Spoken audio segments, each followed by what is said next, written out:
كريسمس، رأس السنة، نهاية العام الميلادي.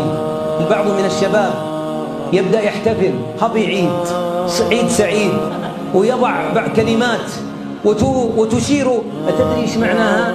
أن تضع القرآن تحت الأرض وتضع الإنجيل فوق رأسك. معناها أن تبعد لا إله إلا الله محمد رسول الله وتعلق الصليب على صدرك. إنه الولاء، الله لا يقبل الإيمان حتى تكفر. تكفر بماذا؟ فمن يكفر بالطاغوت ويؤمن بالله فقد استمسك بالعروة الوثقى. لا مسيحية على وجه الأرض الآن، ومن آوى فوق الأرض أي إنسان لا يدين بدين الإسلام ويرى أن محمدا هيمن عليه الصلاة والسلام بدينه على الأديان، وأن القرآن نسخ الإنجيل. وقالوا اتخذ الرحمن ولدا